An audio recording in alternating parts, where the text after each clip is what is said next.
Les comento, nosotros somos de la Ciudad de México, venimos a Monterrey y bueno, para los que están casados saben que los primeros años de matrimonio dicen por ahí que son los más difíciles. Entonces, nosotros, mi esposa y yo, recién casados, como unos 4 meses, nos ofrecen venir a Monterrey. Venimos a Monterrey, no había familia, no había mamá, no había papá, no había suegra, no había suegro, y entonces solo era Mayra y yo. Y entonces encontramos en la iglesia un refugio perfecto. Encontramos en la iglesia algo que nos fortaleció nuestro matrimonio, y creo que la iglesia nos ayuda en muchas facetas de nuestra vida, no solamente en nuestro crecimiento, sino también en cada área de nuestra vida. Nos va perfeccionando. ¿No crees tú eso conmigo? Yo lo creo también. Por ahí les van a repartir un pequeño triangulito. Creo que no tuve la fe suficiente, pero espero que alcancen todos. No es un vale de cafetería. Si lo están pensando, no es ningún vale de cafetería. Tampoco es una galleta china, tampoco, porque sí parece que es como una galletita china, pero no es una galletita china. Entonces, la instrucción es que no deben abrir este triangulito hasta que yo les indique. Entonces, si están de acuerdo conmigo, cuando reciban ese triangulito, miren, no me va a alcanzar para todos, pero debe de ser uno por familia, y mientras lo mantenemos ahí oculto hasta que nos lo entreguen y yo les indico cuándo abrirlos. Entonces, si alguien es muy curioso, por favor, no lo haga, no lo abra, por favor. Entonces, empezamos. Empezamos por ahí, creo que está la presentación.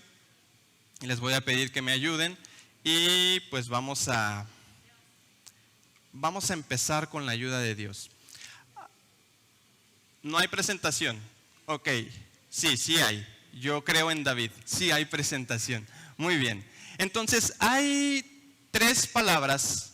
Hay un versículo bíblico que siempre ha impactado mi vida y son en palabras del apóstol Pablo cuando dice: ahora permanecen la fe, la esperanza y el amor. Pero la más fuerte es el amor, la que nunca va a fallar. Y entonces, al preparar este mensaje, pensé en fe, en esperanza y en amor. Y aparte estaba leyendo el libro de los Hechos y no sé tú, ahora como que he cambiado un poquito como que la perspectiva del libro de los Hechos, pero anteriormente yo imaginaba que el libro de los Hechos era solamente como una película de acción. Una película que quizás no era real, que quizás, bueno, sí era real, pero que no estaba al alcance mío, al alcance de mi vida. Yo escuchaba la iglesia, yo escuchaba los personajes como Pablo, como Pedro, como los discípulos enteros, y yo pensaba que esto no estaba a mi alcance. Yo decía, ok, sí, hubo milagros, hubo estruendo, fue el día de Pentecostés, Pedro fue liberado de la cárcel y muchas otras cosas que hemos estado leyendo a lo largo del libro de los Hechos, pero yo decía, no, es muy inalcanzable para mí. Yo no sé si tú te has sentido así o tú has leído la Biblia o particularmente el libro de los Hechos, donde es la explosión de las maravillas de Dios, donde es la grandeza de Dios, el poder de Dios, y entonces lo comparas con tu vida y de repente dices, ay, creo que no, creo que estoy muy lejos, creo que no es para mí, creo que si Dios llegara a cometer un error, seguramente lo cometió conmigo. Por ahí podemos pensar así, pero yo decía, bueno, la fe, la esperanza y el amor, ¿qué debo de hacer para que la fe permanezca? ¿Qué necesito hacer para que la esperanza no decaiga? ¿Y qué necesito hacer para que el amor nunca falle? Y creo que tengo una respuesta para ti. Me parece que el libro de los Hechos es la parte gloriosa, sí, de la explosión, de la expresión del amor de Dios, pero antes también sucedió algo. y fue la vida de los discípulos que fue transformado con el poder y el amor de Dios. Entonces lo que vemos en el libro de los Hechos básicamente es la obediencia, es la promesa, es la explosión del amor de Dios, pero también nosotros hemos pasado por ese proceso, conocer a nuestro Dios, conocer a nuestro Creador, a nuestro Salvador, y entonces nos corresponde dar un paso de fe. Así que en la siguiente presentación, donde quiera que tú estés tomando notas, quiero hacerte una evaluación personal. Esta evaluación no va a ser revisada por el pastor al final del servicio, pero sí me gustaría que en temas muy prácticos, si tuvieras que evaluar tu calidad de oración, ¿cuántas estrellas le darías? ¿Le darías 1? ¿Le darías 2? ¿Le darías 3, 4 o 5 o incluso más? Así que estas notas son para ti, pero te voy a pedir que tú lo hagas, que sí lo hagas donde quiera que anotes. ¿Cómo calificas tu vida de oración? Y entonces lo guardes para ti. Asimismo, también voy a pedir que califiques cómo es tu fe. ¿Cómo sientes tú personalmente que es tu fe? 1 estrella, 2 estrellas, 3, 4, 5, o a lo mejor no hay calificación para tu fe. Yo sé que en esta iglesia hay gente de fe, hay gente que tiene la capacidad de creer y que tiene una fe muy amplia, y seguramente la calificación no estará ahí, pero creo que de la gran mayoría de nosotros alcanzamos unos puntajes por ahí. Y también, ¿cómo es tu relación con el Espíritu Santo? A veces nosotros pensamos, lo voy a hablar más adelante, pero que el Espíritu Santo es algo místico, algo misterioso, de igual forma, algo no para todos. Fue para los discípulos, pero no fue para nosotros. Entonces, me gustaría que tú lo identificaras, que te sintieras parte de mí, y entonces tratemos de calificar y evaluar cómo es nuestra vida en estas 3 áreas. Así que tú me dices cuando estés listo, porque comenzaremos con el tema que nos atañe. Entonces puedes ir levantando tu mano, puedes decir amén, puedes decir yo no necesito calificación, estoy exento de todo esto. Entonces tú me dices, sí, te voy a dar un medio minutito para que tú puedas hacer lo necesario y calificarte. ¿Por qué es importante? Porque entonces a raíz de eso podemos comprender qué áreas de nuestra vida necesitan ser fortalecidas y cómo necesitan ser fortalecidas. A raíz de eso pudiéramos entender lo que implica la oración, lo que implica la fe y qué hace el Espíritu Santo en nuestras vidas. Entonces, ¿les parece bien? Muy bien. Entonces ustedes me dicen cuando estén listos para que después de esto oremos e iniciemos este tiempo de compartir la palabra con ustedes. ¿Están listos? Muy bien.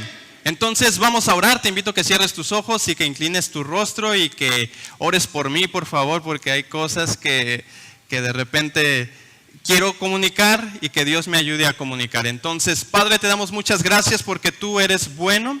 Gracias por tu iglesia. Gracias por cada uno de los que estamos aquí. Te pido que tu Espíritu Santo, que tu presencia, Señor, esté derramada en cada uno de nuestros corazones y que tú nos ayudes a ir en madurez hasta alcanzar la estatura del varón perfecto. No permitas que ninguno de nosotros nos descartemos, sino que al contrario podamos entender qué tienes tú para nosotros, qué tienes tú para mí. ¿Cómo me quieres hablar? ¿Y de qué manera quieres que yo me involucre en tu iglesia, Padre? Te doy muchas gracias por cada uno de los que estamos aquí. Usa mi vida y permite que pueda comunicar únicamente lo que tú quieres que yo comunique. En el nombre de Jesús, amén. Muy bien. Seguramente hay muchas cosas más que podemos encontrar en el libro de los Hechos, pero yo me voy a centrar en las 3 cosas que evaluamos el día de hoy. Y quiero comenzar con la oración.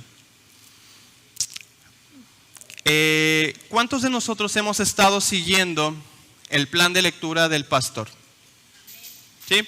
Muy bien. Todavía no hay todas las manos levantadas y de igual forma no está mal, pero sí necesitamos entender lo siguiente. Cuando hay oración, para ver milagros en tu vida personal, familiar, laboral y cualquier otra que tú quieras incluir aquí, tiene que suceder algo importante en tu vida y esto es que la iglesia ore. Y alguien por ahí ha escuchado, ¿quién es la iglesia? Nosotros. Entonces el creyente, o sea nosotros, debemos de invertir tiempo en la oración para que todo esto suceda. ¿Sabes una cosa? Te voy a dar un resumen muy rápido de lo que hace la oración y de qué implica la oración. Bueno, la oración primeramente era una práctica constante en la primera iglesia. Vemos en Hechos 1:14, antes del Pentecostés o durante el Pentecostés, dice la Biblia que la iglesia estaba unánime, que significa unida en oración, y eso lo hacían constantemente. Y también en Hechos 12:5, la iglesia oraba constantemente y fervientemente a Dios. Entonces, eso es lo que sucede en tu vida. Tú juntas a tu familia o tú, si eres solo o si vives con alguien adicional, tienes esta práctica, unes a tu familia y oras, o tienes una práctica constante, regular en tu vida personal. ¿Cómo piensas que es tu vida de oración? ¿Por qué quiero confrontarte? No quiero juzgarte, no quiero decir que si tú no oras eres un pecador y no perteneces a la iglesia. Lo que quiero confrontarte es que muchas veces vamos por la vida diciendo que a nosotros Dios no nos favorece, que a nosotros Dios no nos escucha, que a nosotros Dios se ha olvidado de nosotros. Pero muchas veces nosotros no estamos dispuestos a sacrificar momentos en nuestra vida para que sucedan las cosas. Y esto era lo que sucedía en la iglesia. Es el principio. El libro de los Hechos nos da una clave. Para ver todos los milagros, todos los señales y todos los prodigios que ocurrieron en el libro de los Hechos, el secreto está en esto. En lo primero, que la iglesia, o sea tú y yo, se mantenía unánime en la oración y aparte la practicaba constantemente. Entonces yo te invito a que tú puedas hacer esto un hábito, una forma de vida que te permita ver milagros en tu vida, que si quieres respuesta, que si necesitas dirección, entonces incluyas en tus tiempos oración. Algo que hace la oración, fíjate que la oración activa fibras intangibles de fe. Lo podemos ver en Hechos 12:5, cuando Pedro estaba en la cárcel. ¿Qué es lo que hacía Pedro en la cárcel? ¿Qué te imaginas que hacía Pedro en la cárcel? Fíjate que yo también esperaba que Pedro oraba en la cárcel, pero dice que Pedro estaba junto a los dos guardias y estaba durmiendo. Pedro estaba durmiendo. Y entonces, pero él tenía una confianza previa, porque el pasaje de la Biblia que dice en Hechos 12:5, que sí, Pedro estaba junto a dos guardias, él estaba durmiendo, pero ¿saben quién estaba orando? La iglesia. En ese momento y en ese momento oportuno y en esa necesidad, la iglesia oraba fervientemente, continuamente la iglesia oraba. Y Pedro tenía la paz del Señor y entonces estaba dormido, pero no estaba ausente, estaba esperando que de algún modo Dios lo iba a rescatar, de algún modo. Él estaba confiado en Jesús, que Él iba a hacer algo. Entonces, cuando tú oras, activas fibras intangibles de la fe. Entonces puede que algún familiar tuyo que no conoce de Dios, o alguien que sale a carretera, o alguien que va a pedir un empleo, o alguien que necesita que en su examen le vaya bien, o alguien que necesita alguna oración, entonces en ese momento tú puedes ir tranquila, tú puedes estar gozando de paz cuando la iglesia está orando por ti. Por eso me encanta también el grupo que hizo el pastor, Contacto Pastor, porque ahí de repente alguien comparte alguna petición petición, alguna oración y todos nos unimos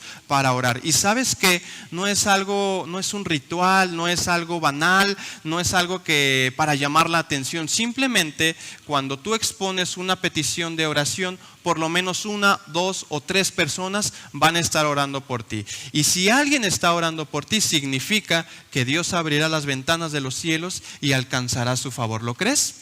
Así es. Entonces, algo también sucedía cuando la iglesia oraba. Dice que en Hechos 4:31 se registra un suceso que cuando ellos estaban reunidos, la iglesia y la misma presencia de Dios no aguantó los cimientos y entonces temblaba. Hoy sentí muy bonita la alabanza. No sé si tú y yo, si tú sentiste lo mismo que yo, pero yo estaba esperando que temblara este lugar. Yo sé que Nuevo León no se conoce como un lugar donde hay sismos o tiembla, ¿no? Pero realmente yo creo que fuimos sacudidos en nuestros corazones porque pudimos entender cómo es el amor de Dios. Y cuando la iglesia ora, la presencia de Dios no puede resistir cualquier lugar, no puede resistir a las personas, no puede resistir los lugares donde estemos orando. Entonces, eso es lo segundo que sucede. Y también hay oportunidad a la resurrección de los muertos. Si tú espiritualmente te sientes caído, te sientes sin vida, te sientes alejado de Dios, es momento de que la iglesia, de que te apoyes en la iglesia y de que podamos orar. Obviamente este milagro fue una resurrección literal. Tabita, que había muerto, alguien puso sus manos sobre ella y Dios la resucitó. Y probablemente Dios nos llama a también orar por alguna persona que esté o que haya fallecido. Pero también en nuestros corazones, recuerden que nuestra vida no solamente es física, sino también es espiritual. Y nuestros corazones pueden estar muertos, pueden estar sin vida. Entonces, cuando tú te sientas así, la iglesia que puede orar puede resucitar tu corazón y puedes nacer de nuevo para Cristo. Entonces, eso es lo que debe de suceder. Como iglesia, como parte de esta iglesia, como las familias que se han unido con nosotros, lo que debe de suceder es que busquemos este tiempo de oración, este tiempo que nos fortalezca, este tiempo que nos permita sentirnos fuertes, sentirnos como leones. Por ahí en un grupito de la iglesia también pusieron una imagen que cuando los miembros oran, salen como un león rugiente, como un león que nadie le puede hacer frente. Entonces nosotros necesitamos tener ese coraje, ese valor de poder invertir tiempo en nuestra vida de oración. ¿Saben por qué? Porque es importante, porque hay muchas bondades cuando nosotros invertimos tiempo en la oración. Algo que también sucede es que cuando oramos, los milagros acontecen, los milagros suceden. ¿Tú quieres ver milagros en tu vida? ¿Cuánto tiempo estás orando? ¿Oras lo suficiente como para que Dios opere en ti, opere en tu familia, opere en lo que tú estás haciendo?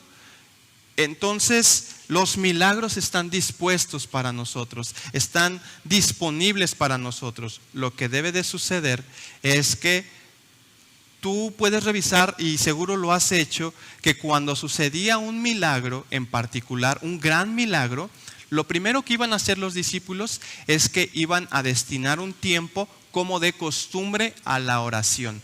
Tenemos el caso del cojo que estaba a la entrada de la puerta del templo, y entonces en Hechos 3:1, Pedro y Juan subían a orar. Y entonces, en ese ínter de subir a orar, ellos iban enfocados, pero ¿saben qué?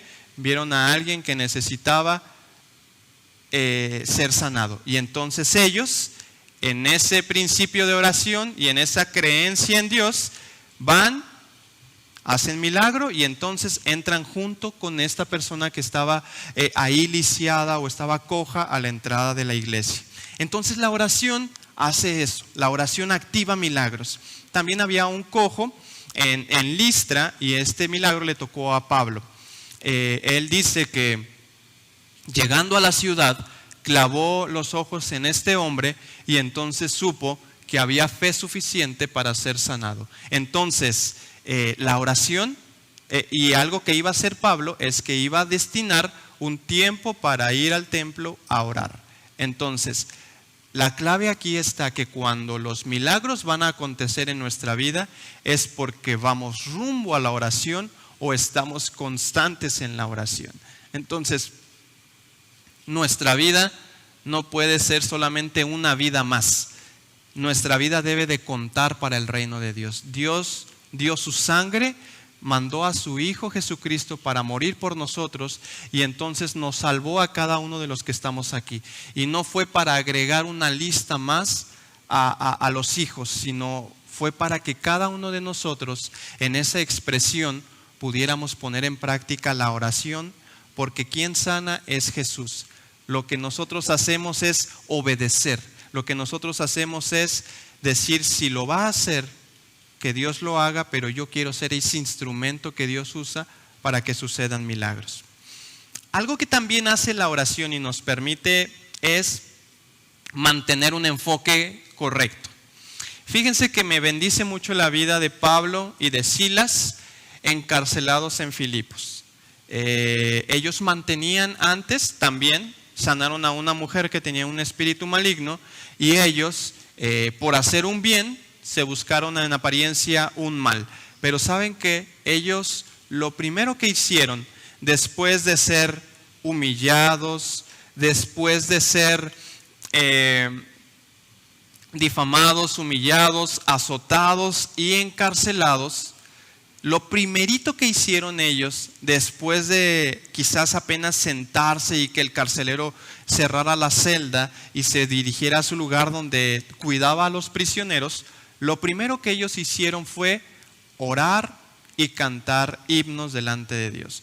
Yo no sé si estos hombres merecían ser tratados con la brutalidad que fueron tratados. Quizás había injusticias contra su persona, pero eso no fue impedimento para levantar una oración.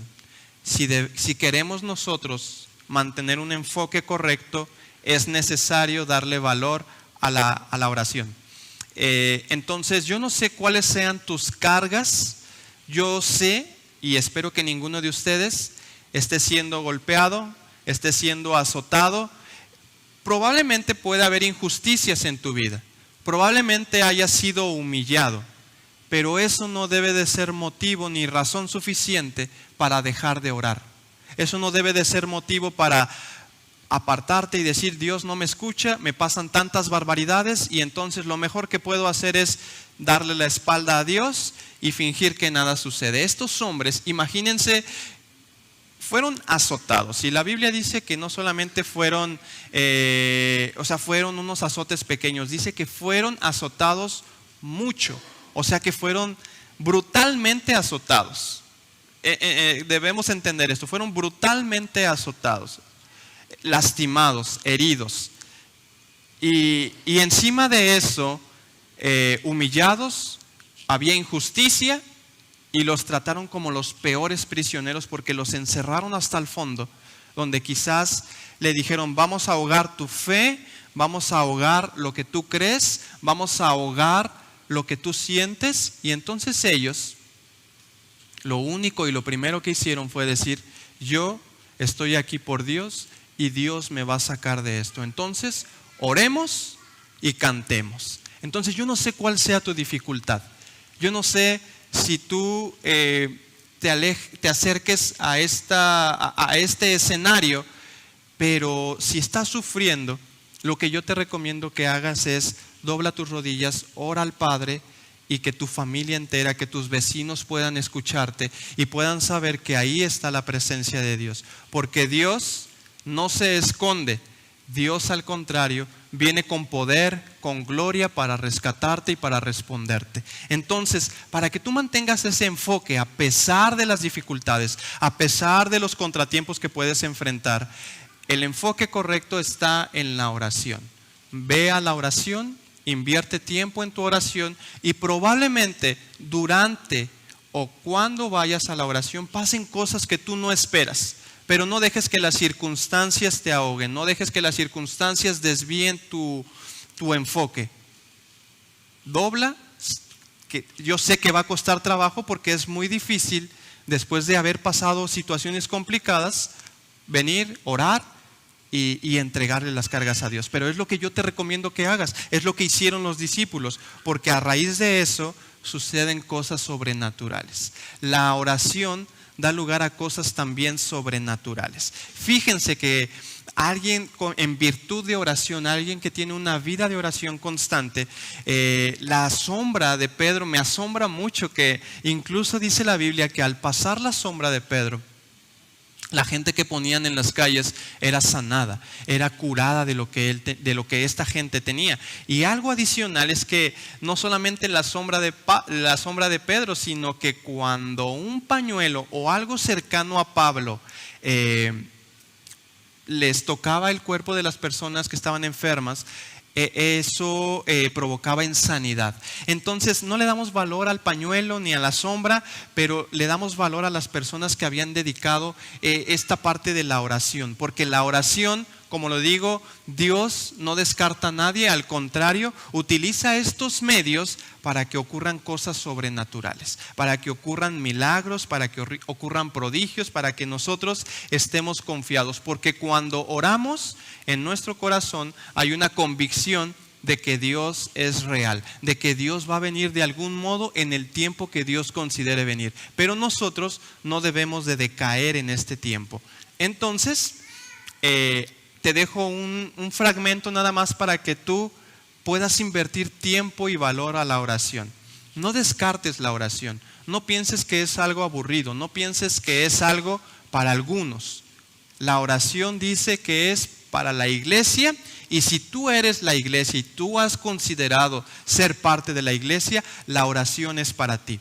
La oración es para mí. La oración es para todos. Entonces la oración la necesitamos en nuestra vida, porque si no vemos milagros en nuestra vida, no podemos dar lugar a la fe. Nuestra fe también se debilita cuando no hay una oración constante, ni ferviente, ni continua en nuestra vida diaria. Entonces, ahora sí, pasamos a la siguiente. Y aquí es donde quiero detenerme un poquito. Y si tienes tu triangulito a la mano, me gustaría que todavía no lo abras, pero que lo tengas ahí presente, ¿sí? Y era lo que te decía. La vida de los apóstoles en el libro de los Hechos fue casi la culminación. Yo lo veo como que la culminación, el proceso. Ellos pasaron por una etapa donde el Maestro, el Mesías, el Salvador estaba cara a cara con ellos. Y ellos fueron testarudos mientras el Salvador estaba con ellos. Dudaban de Él, se peleaban entre ellos. No tenían la fe suficiente mientras el Salvador estaba con ellos. Pero cuando el Señor Jesús resucitó y les dijo: yo me voy, pero voy a enviar el Consolador a ustedes, y dentro de poco les enviaré a ellos, vayan a Jerusalén y ahí esperen la promesa. En ese momento fue la transformación total, fue el entendimiento total de lo que el Señor Jesús quería hacer. La vida de los apóstoles fue una transformación sobrenatural sin precedentes. La Biblia dice que eran hombres del vulgo, sin mucha letra, pero una cosa era segura: habían confiado en la promesa de parte de Dios de transformar hasta el más duro pecador. Yo no sé cómo tú te consideres, pero algún día tú estabas sin Cristo y tú lo recibiste. Y entonces debió de comenzar la transformación total en tu vida. ¿Por qué? Porque así como ellos confiaron en Dios, tú confías en Él, en que Él va a perfeccionar la obra que comenzó en ti. Entonces, no se trata de que Jesús agrande nuestra fe. No se trata de eso. Ustedes recuerdan los pasajes que Jesús les dijo a sus discípulos: si tan solo tuvieran fe tan pequeña como un grano de mostaza, podrían suceder cosas sobrenaturales. Entonces es tiempo de que podamos abrir este triangulito, y a lo mejor te puedes sorprender, pero quiero que me digas qué es lo que hay ahí. Y si no adivinas, yo te voy a decir qué es lo que hay ahí. Es la paradoja total de Jesús para nuestra vida. En ese triangulito hay una pequeña semilla de mostaza. Y en esa semilla de mostaza, ¿cómo la ves tú? Muy pequeña, muy chiquitita. Ya lo pueden abrir. A lo mejor sufrimos unos detalles técnicos. Espero que todos los triangulitos tengan semilla. Si no tienen semilla, seguramente no fue grande. Entonces, por ahí discúlpenme si no todos, es que al momento de voltear la bolsita y todo, pudieron salirse algunas semillitas. Pero lo que quiero que entiendan es que esa es la gran paradoja de Jesús. Jesús dice, pon tu fe tan diminuta como un pequeño grano de mostaza y entonces podrás ver tus problemas así, tan pequeñitos, porque tu fe es grande en mí. Yo puedo transformar lo que tú haces. Yo puedo transformar esa pequeña fe que tú sientes en mí en algo grande, en algo sublime. Entonces, esto no nos habla de conformismo. Esto nos habla de tener objetividad en Dios, en saber quién es Dios y quién soy yo. Y si yo tengo la capacidad, siquiera de algo tan pequeño, de confiar en Jesús, Él puede hacer cosas grandes a través de mí. Él lo hizo a través de los discípulos. Imagínense los discípulos y su vida diaria. Fueron testarudos durante el tiempo de Jesús. Pero ¿saben qué? Durante la crucifixión y la resurrección hubo también muchas dudas, hubo también muchos desaires, hubo también muchas incertidumbres. Y ellos iban por la vida sin saber si Jesús era el Cristo, si Él era el que había de venir. Y después de todo eso, el Señor Jesús tiene que retirarse. Y entonces tiene que retirarse y les dice, voy a enviarles al Consolador. Esperen la promesa durante 40 días. No era suficiente la muerte ni la resurrección de Jesús, sino seguir esperando. Y entonces Jesús transformó su pequeña fe en darles la capacidad de ir a aquel lugar. Y entonces dice que cuando ellos estaban ahí reunidos en oración, unánimes, creyendo en la promesa que Dios les dejó, el Espíritu Santo descendió sobre ellos. Entonces hoy te invito que tú pongas tu fe en Jesús. Sé que tienes circunstancias difíciles, sé que tienes circunstancias complicadas. A lo mejor vives lo que nadie más vive. A lo mejor vives diferentes, eso es una realidad. Vivimos diferentes vidas, cada uno pasa diferentes baches en la vida.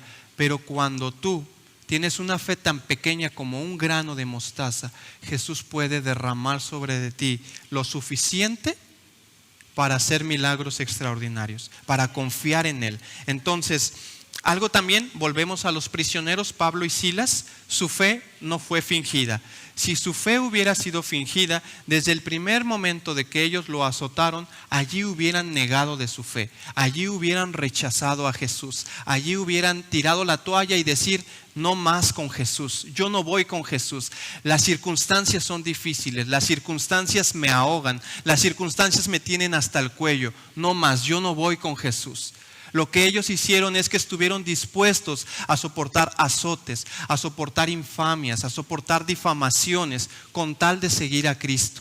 Y no obstante, a pesar de sus heridas, a pesar de su sufrimiento, ellos se sentaron en el calabozo y oraron y cantaron. Eso es una fe no fingida. Eso es una fe que a pesar de las circunstancias, ellos sabían en quién tenían puesta su esperanza.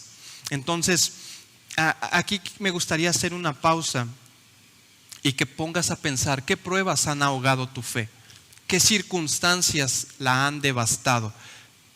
¿Te has quejado de la dura prueba que Dios te ha pedido que pases?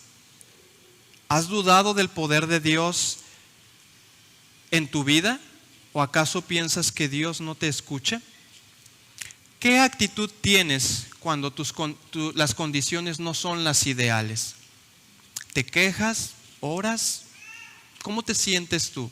Nuestra vida cristiana, por ahí dicen que no es ni remotamente fácil. Pero en medio de esas circunstancias, ¿cómo está? ¿Tu fe es genuina?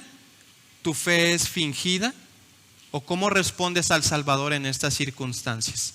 Entonces ahora yo te pido que cambies tu enfoque, que entonces mires esa pequeña semilla y recuerdes las palabras del Salvador que dice: si tan solo tu fe fuera tan pequeña como este pequeño grano, yo pudiera hacer en ti grandes cosas. Entonces no importa el tamaño de tu fe, importa cómo concibes a Dios, importa cómo tienes a Dios en tu corazón.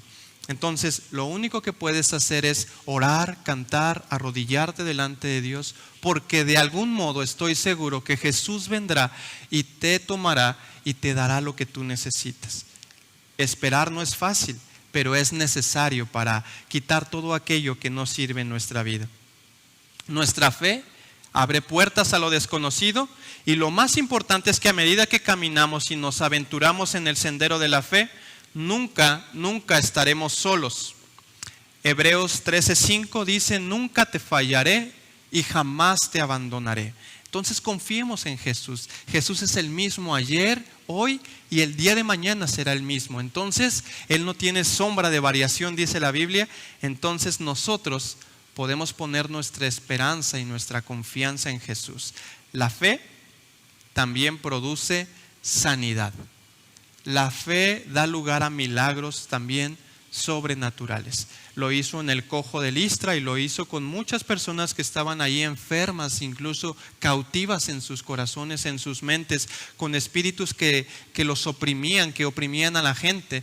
Y entonces lo que hace la fe es que ustedes han pelado alguna naranja. Entonces lo que hace la fe es quitar aquellas capas que no sirven y entonces tomar el fruto que es verdadero, que es rico, que es bueno a nuestro ser.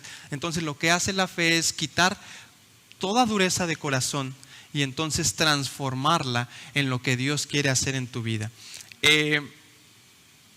No es fácil porque yo me encuentro también en esta etapa de la vida que con hijas de repente uno quiere que no le pase nada a las hijas y entonces pues les pasa algo a las hijas, se enferman, están malitas y entonces no mejoran y entonces papá y mamá oran y bajan a cualquier cantidad de ángeles posibles y no sucede nada.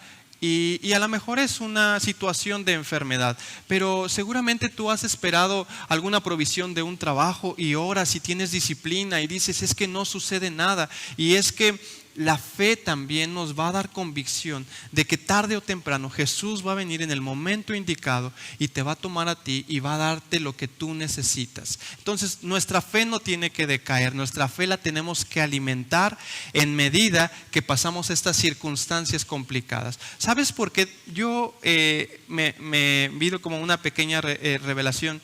¿Sabes por qué pasamos tanto tiempo esperando la respuesta de Dios y a veces tarda mucho la respuesta? ¿Te imaginas por qué pasará? Porque cuando suceden los milagros, cuando suceden las respuestas, lo que hacemos es olvidarnos de Dios.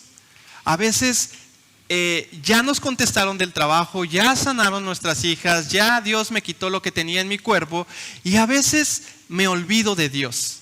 Y entonces yo creo que Dios tiene un sentido del humor muy alto, muy elevado también. Entonces dice: bueno, si me vas a olvidar cuando te respondo, mejor mientras oras mucho cuando no te respondo. Entonces puede por ahí suceder una ecuación medio rara. No digo que sea así, pero creo que nosotros no debemos olvidar que Jesús vendrá en el momento indicado y que Él dará la respuesta que necesitamos cada uno de nosotros. Entonces, si quieres ver fe en tu vida, y yo en este momento creo, escuchábamos en la semana a la hermana Cristi, ella tiene fe que Jesús la va a sanar, que Jesús la va a levantar, que va a desvanecer toda piedra de la vesícula, y seguramente tú tienes fe de que Dios haga algo. Entonces lo que yo recomiendo es que en este momento tú puedas clamar delante de Dios y decir: yo creo en Jesús, creo que a su debido tiempo Él me dará lo que yo necesito, y caminemos y confiemos en Él. Entonces esto es lo que la fe produce. La fe produce una fe, la fe trae calma, la fe no fingida trae paz, y la fe cimentada en Dios produce milagros, produce sanidades y produce cosas intangibles que nosotros no podemos imaginar. Entonces, si tú estás así de acuerdo conmigo, te invito que ahora que regreses a tu casa y cuando enfrentes la semana difícil, tengas a la mano esa semillita y digas, voy a confiar en Jesús. Prefiero confiar en Jesús que en confiar en mis circunstancias, que confiar en mi fuerza, que confiar en mi capacidad. Prefiero confiar en Jesús y que Él haga la obra y yo esperaré confiadamente en Él y haré lo que me corresponde, orar y creer en Él. Entonces, eso es lo que debemos hacer como creyentes, como cristianos. Y esto era lo que sucedía en la iglesia. Mientras unos daban el mensaje, otro grupo estaba orando, otro grupo estaba operando en señales y milagros, otro grupo estaba dando a los necesitados. Estaba leyendo también el profeta Agabo, que no fue la primera aparición la que leímos el día de hoy, sino ya había aparecido también antes. Y dice que él profetizó que iba a haber hambre sobre la tierra, y hubo mucha hambre. Y entonces lo que hizo la iglesia y los discípulos es que dieron de sí mismos para las personas necesitadas. Entonces, este tipo de fe va a producir que no solamente tú te concentres en ti, que tú te enfoques en ti, sino que tengas oportunidad de llegar a aquellos que también necesitan de Dios. Entonces, eso es lo que Dios espera de ti, espera de mí y espera de la iglesia entera, de la casa de mi Padre y toda su iglesia gloriosa. No se trata de nosotros, se trata de Jesús, y esperemos que Jesús haga su obra en nuestras vidas. Entonces, la otra parte que yo quiero concentrarme y que calificamos es el Espíritu Santo y nuestra relación. ¿Cómo está tu relación con el Espíritu Santo? ¿Cómo te sientes? ¿Sientes que es la promesa que el Padre destinó para ti y para mí? ¿O sientes que es alguien lejano, alguien místico, alguien que no tiene lugar? ¿Es una misma persona con Jesús, el Padre? Seguramente podemos pensar de manera diferente, pero la verdadera respuesta es que la obra del Espíritu Santo en nuestra vida no tiene que ver con nada misterioso. No está reservado para unos cuantos. La obra del Espíritu Santo está al alcance de todos aquellos que declararon a Jesús como su Señor y Salvador. ¿Tú declaraste a Jesús como tu Señor y Salvador? ¿Sí? Bueno, entonces la obra del Espíritu Santo es para ti. La obra del Espíritu Santo y lo que Él hace es para ti. Entonces, básicamente, la vida cristiana no se concibe o no sería posible sin la participación del Espíritu Santo en cada etapa de la misma. Pero, ¿quién es? ¿Qué hace? ¿En qué me ayuda? Seguramente a veces no sabes si existe el Espíritu Santo, entonces no lo incluyes porque no sabes y no te relacionas con Él, porque no sabes quién es, no sabes cómo opera, no sabes qué función tiene en el cuerpo de Cristo o qué función tiene en mí. Bueno, lo primero es que el tema del Espíritu Santo es muy vasto, pero nos concentraremos en que es la promesa de parte de Dios, de parte de Jesús, que dijo: yo me voy, pero enviaré al Consolador. Y esta persona conoce los pensamientos de mi Padre y Él estará con nosotros todo el tiempo. Eso es lo que dijo Jesús. Y a esa persona nos vamos a anclar. Entonces, el papel que tiene el Espíritu Santo en nuestra vida es que nos lleva a otro nivel de vida.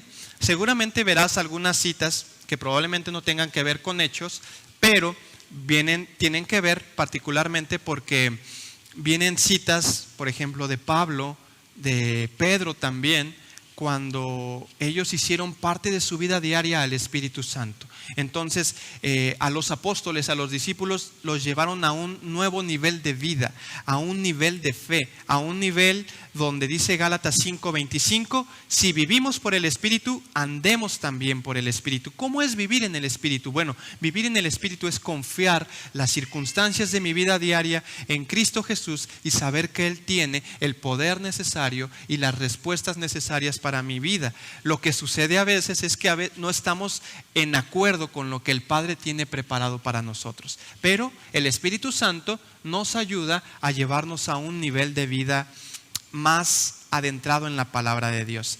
Algo que también sucede es que nos da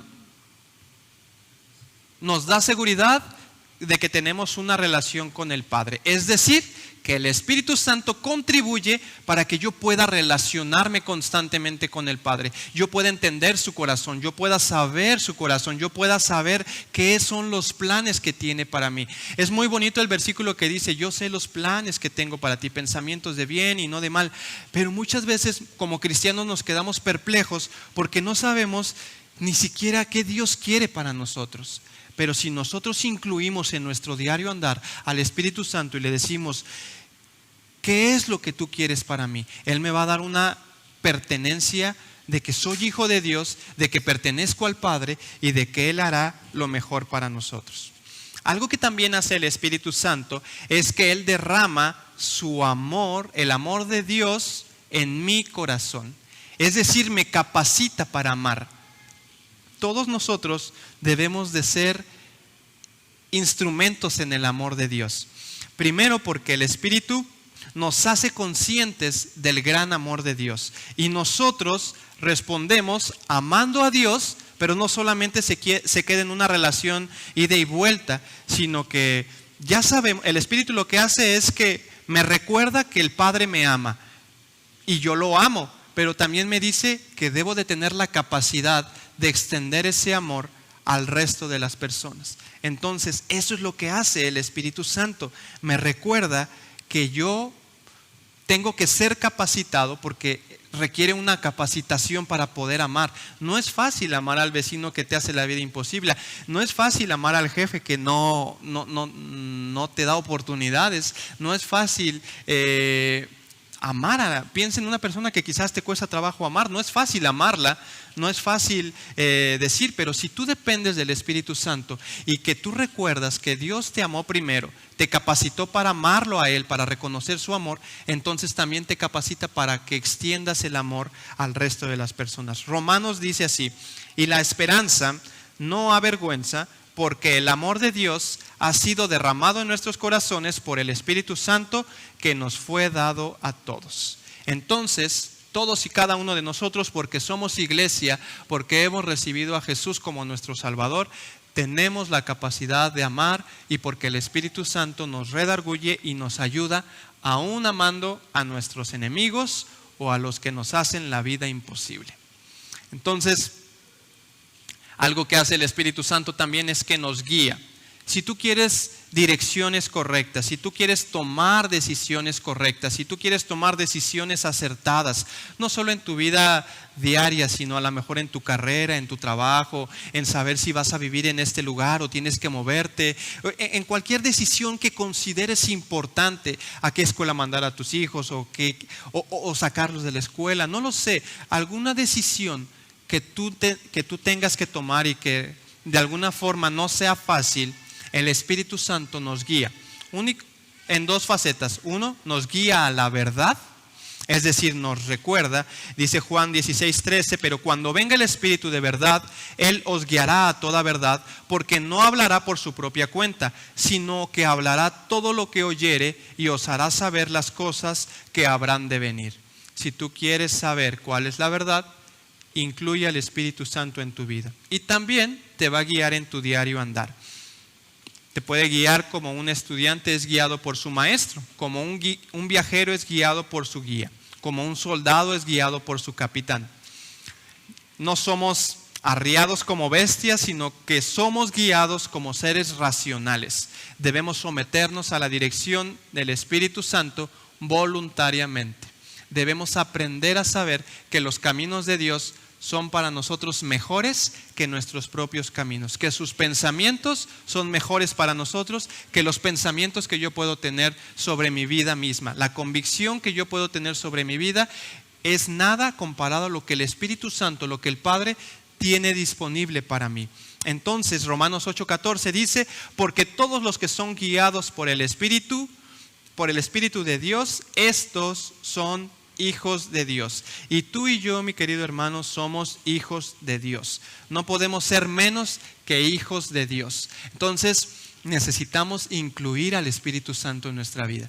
Necesitamos darle la oportunidad que dirija nuestros pasos. Y el Espíritu Santo nos da revelación de las cosas que Él preparó de antemano para nosotros. A veces lo decíamos, lo escuchábamos en la alabanza. Muchas veces nos da incertidumbre el futuro. Muchas veces nos da incertidumbre lo que va a suceder. Muchas veces nos da preocupación si vamos a tener suficiente dinero para el día de mañana, para las niñas, para sus escuelas, si voy a tener lo suficiente para vivir o para subsistir. Y nos llenamos de afanes, de preocupaciones, cuando la verdad de todo esto es que el Espíritu Santo nos revela que tiene cosas mejores y mayores preparadas para cada uno de nosotros. Entonces no te afanes por tu futuro, tampoco te afanes por tu presente. Mejor rinde tu voluntad al Espíritu Santo y Él te guiará en la dirección que tú debes de ir. Dice 1 Corintios 2, de 9 al 14, está un poco largo, pero lo voy a leer. Antes bien, como está escrito, cosas que ojo no vio, ni oído oyó, ni han subido en corazón del hombre, son las que Dios ha preparado para los que le aman. Pero Dios nos las reveló a nosotros por el Espíritu, porque el Espíritu todo lo escudriña, aún lo profundo de Dios. Porque ¿quién de los hombres sabe las cosas del Padre, sino el Espíritu del hombre que está en él? Así tampoco nadie conoció las cosas de Dios, sino el Espíritu de Dios. Y nosotros no hemos recibido el espíritu del mundo, sino el Espíritu que proviene de Dios, para que sepamos lo que Dios nos ha concedido, lo cual también hablamos, no con palabras enseñadas por sabiduría humana, sino con la enseñanza en el Espíritu, acomodando lo espiritual a lo espiritual. Pero el hombre natural no percibe las cosas que son del Espíritu de Dios, porque para él son locura y no las puede entender, porque se han de discernir espiritualmente. Entonces, Dios nos enseña y nos revela lo que tiene preparado para ti y para mí. Entonces, es cierto, el hombre terrenal está pensando en afanes de la vida, está pensando en las dificultades que podemos entender, inclusive está pensando ahorita mismo en qué vas a hacer saliendo y las dificultades que vas a tener saliendo. Pero no nos distraigamos, concentrémonos en lo espiritual, que dice la palabra de Dios, que son cosas indecibles, son cosas que solamente Dios mismo las ha revelado, y no solo eso, las ha preparado para ti y para mí. Entonces, ¿qué nos toca hacer a ti y a mí? Confiar en la revelación y en los propósitos que Dios tiene para nosotros. Entonces, todas las señales, todos los milagros que los apóstoles hicieron, tuvieron que pasar un proceso como el que tú y yo estamos pasando el día de hoy. Estaban dudosos, estaban quizás en algún momento testarudos, tenían duda, pero saben que cuando ellos confiaron en la promesa de parte de Dios, su vida fue totalmente transformada. Hubo una explosión donde su misma vida, el dolor ni las circunstancias eran suficientes para parar la obra de Dios. Entonces, si tú quieres ser como los discípulos, como la primera iglesia de los Hechos, lo primero que tenemos que hacer es dedicar tiempo a la oración para que nuestra fe sea fortalecida, para que podamos ver milagros. Y para que podamos ver milagros también necesitamos la fe suficiente para entregarle las llaves al Espíritu Santo y nos guíe para hacer lo correcto. Necesitamos amalgamar o fusionar estas tres cosas para que nuestra vida espiritual como creyentes rinda frutos, porque nosotros no somos uno más del montón. Jesús no desperdició su sangre en ganar gente para el montón. Ganó su sangre, nos dio su sangre para hacer explosión, para ser cristianos, reflejos de lo que era Cristo. Entonces tú y yo estamos llamados a ser reflejo de lo que fue Cristo en esta tierra. Entonces no nos afanemos con con las ocupaciones diarias, con la incertidumbre del futuro. Afanémonos y confiemos en Dios, en las cosas que son espirituales, en lo que tiene valor, en lo que representa una vida eterna delante de Dios. Entonces te invito a que por favor nos pongamos de pie, que podamos meditar un poco sobre ello y que podamos, con la ayuda de Pastor, si nos ayudas a orar para que Dios pueda derramar sobre nosotros la fe tan pequeña como el grano de mostaza y que pudiéramos ver señales, milagros, sanidades, Si tú estás esperando un milagro, si tú estás esperando sanidades, este es el momento. Y no porque fuera yo a hacer algo o el pastor a hacer algo, sino porque nosotros somos hijos de Dios.